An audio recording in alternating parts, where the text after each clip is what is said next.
Good evening, Professor. How are we? Hey, boss, can I steal the computer? Yeah. All right, look at me not go. We'll try that a little bit. Oh, let's see here. So what do we got tonight? I'm looking at the hat. There's nothing on the hat. There is nothing on the hat. Oh my goodness. Why is there nothing on the It hat? is, just because the Ravens lost.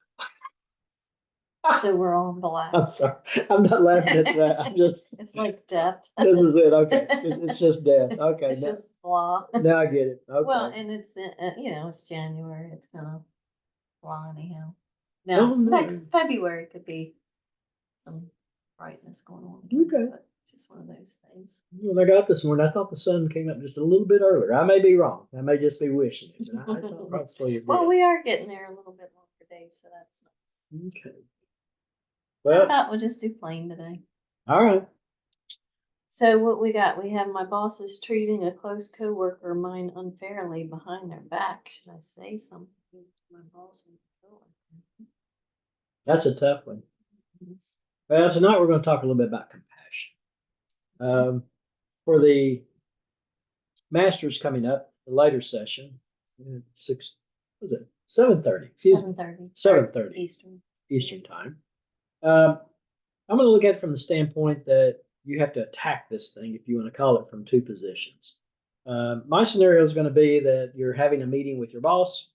The boss just finished with your coworker having their weekly one-on-one. And so now the boss has got you in there, but instead of talking about your work, the boss is focusing on the prior coworker.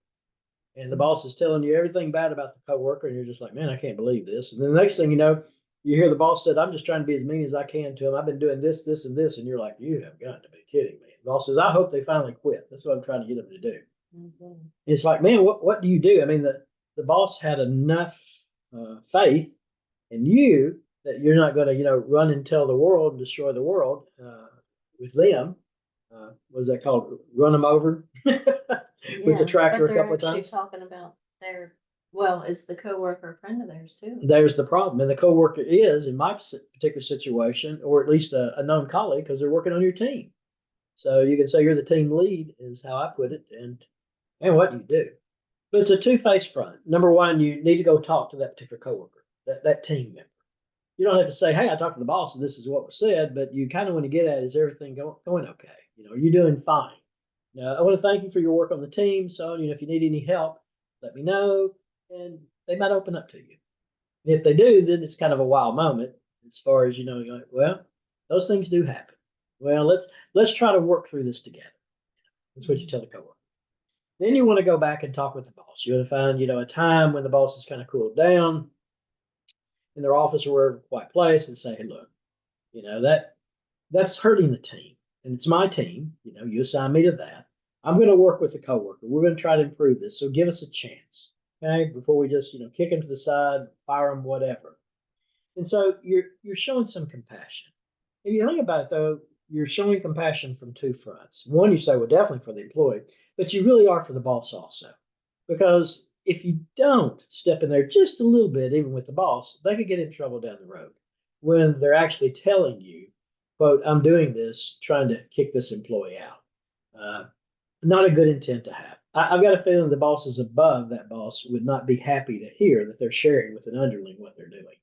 Yeah. So for tonight's presentation, though, I'm sorry, you had a question? Nope, I just said that's tough. It is tough. It's a bad situation. And some people wouldn't do anything. That's their call. I'm not saying that they have to. But as Christians, we are called to have compassion. So whether it's just for the other employee or, and nothing with the boss or both ways. But my suggestion is go about it both ways. Try to resolve the situation.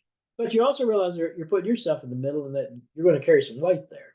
You're telling the boss that you're going to work with this person. So you might be the one talked about too down the road if y'all don't get it worked out. But it is a good Christian way to situation. Well, for our Bible story tonight, we're going to talk about compassion. And we're going to reference a lady who was known as Dorcas in the literature, biblical literature, in the book of Acts. Also, she's known as Tabitha. Dorcas was her, I'm getting this right, her Greek name, and Tabitha was her Jewish name. She lived in a place called Joppa. And Joppa, they traditionally spoke Greek there. So I'm going to call her Tabitha tonight. And I apologize. It's just an easier term for me to think about Tabitha. I'm not familiar too much with the word Dorcas as I walk through the story tonight. This young lady, well, I guess she's an elderly lady, pardon me, whatever her age be, she was possibly someone who was quite prominent in the community. But Tabitha had a lot of compassion. She sewed clothes and she gave them to the poor. Now, we don't know if she was rich or if she was poor, but we do know she was a widow. And some of the literature hints that she may have been quite well off as a widow, which is quite strange because normally think, in that period of time that women should be that are widows, they should be poor. And the response is that's not necessarily true because they were under the Roman rule at that time. And the Roman rule had it that if a father died, parents died, the woman, who is a daughter, she shares with the other siblings equally in whatever was left. Nice. If she was the only one, then she got it all. Also, then she, of course, received, or her husband did a dowry for her when she married. And if her husband subsequently dies, and hopefully he in this case had invested the money correctly, she gets that dowry too. And by the way, what she received from her parents' death that she divided amongst her siblings, her husband doesn't get that. So if you think about it, this is one of these situations that if she got her dowry that her husband had, and she got the property that she was getting from her parents, particularly if she had no siblings, she really does better off if her husband's dead, if you think about it from a financial perspective. But if she were, whether she is or not, and the only reason I'm suggesting that she may have been is because somebody had to buy money for the materials. And let's just presume for our discussion she was well off, but she was willing to buy the clothes, or I should say, excuse me, buy the linen, buy the thread, and actually make the clothes for the children instead of buying the clothes. But she wanted to have her special touch in there. And to me, that's pretty touching. She wanted her hand in there. Well, I may mention that she was possibly a prominent person in the community. And why would I say that? Well, Tabitha died. You're like, well, that faces everyone, but where are we here? Well, Peter, our apostle, one of the 12, he was in a neighboring city called Joppa. I'm sorry, Lydia, and about 10, 12 miles away. So when this lady died, the congregation there in Joppa was very upset. The women were mourning and so on. And the community sent two men over to get Peter. Now, I'm not saying Peter wouldn't have come, but the community, number one, sent two men over to get him, one. And number two, he actually came. Now, there's a third point to this I might bring up. It does show at that period of time that these disciples, members of the church in Joppa, where Tabitha passed, that community she lived in, they definitely knew what the divineness, so to speak, that the Holy Spirit was among with the apostles. They wanted to raise him. They wanted him to raise her from the dead. Now, I will say one other thing about Tabitha. As far as being a lady, a woman, she's the only woman that I'm aware of that's listed in the Bible as being a disciple. Mm-hmm. Now, I'm sure there were other disciples, but she's the only one that's specifically listed as being a disciple, as being a female. So that also adds to this implied she must have had some problems there. God's eyes as well as the community's eyes. So they knew of her. So they went and got Peter and they said, you got to come. Come quickly, please. You're like, well, why would they want him to come so quick? I mean, he could have waited a week or so, couldn't he? Well, the answer is not necessarily. Jerusalem wasn't far away from there. And their rules in Jerusalem is that you bury a person the same day. Now, I'm not saying that they were doing that here in this community, but back then they did try to get them in the ground pretty quickly. They didn't hold them around like we do today. They didn't have all those embalming fluids and so on. Mm-hmm. So they wanted Peter to get there before somebody stuck her in the ground. That's just as plain as I can make it. Let's get him over here before she's buried. Well, Peter came, and the women, the first thing when he went upstairs to where she was laying, of course, they're crying and so on, but they laid out all the things that she had made, that haven't been sewed yet. She had robes, clothes, and everything for the poor. And it was a sight to be seen. And of course, we know from my mother at least, so I presume it's still out there today. I don't know, but women love to show what someone else made that was a part of their family or community, whatever. I know in my mother, they had quilting clubs, for the congregation back then when I was little. And, she would go every week and they'd be working on that quilt. They took a lot of pride in that. Well, Peter came, and by the way, Peter had seen Christ raise another from the dead, according to the scripture. And Peter followed what Jesus had done. He asked everyone to leave the room.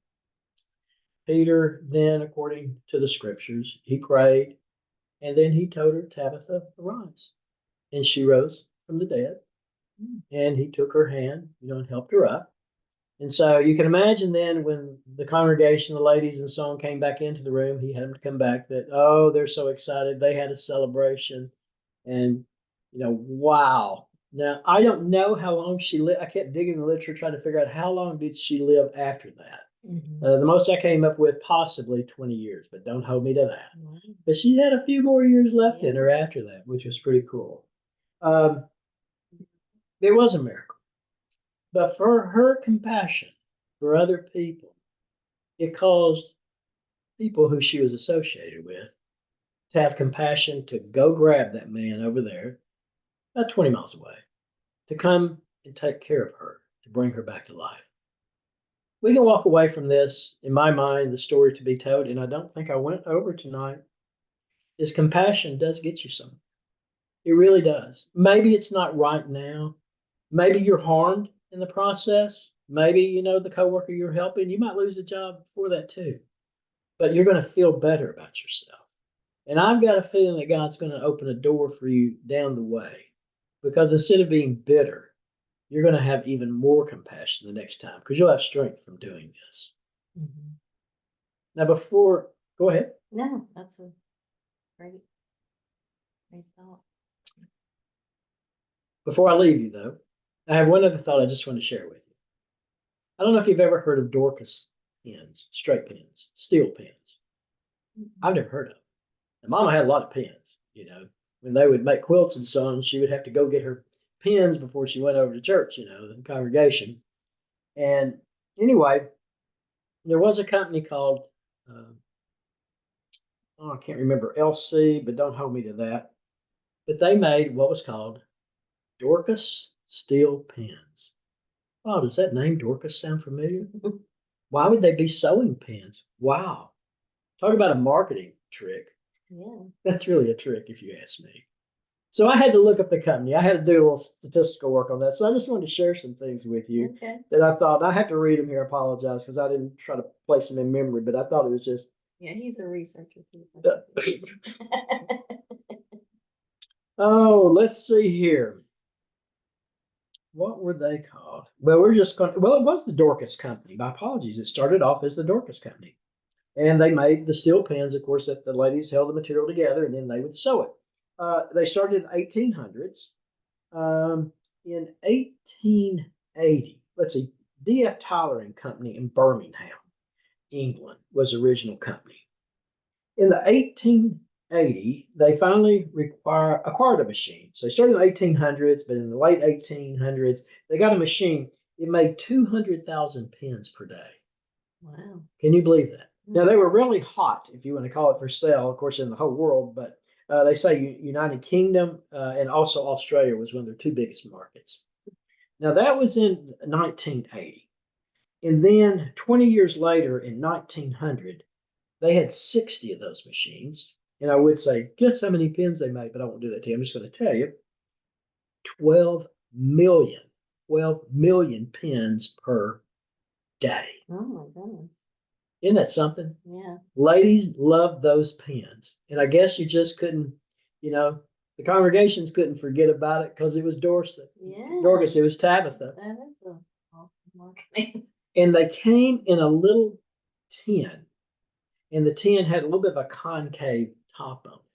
Now, I'd never seen one. Of course, I went online and looked at it. It was really cute. It's just kind of concave, right, not even 1/8 of an inch inward and so on.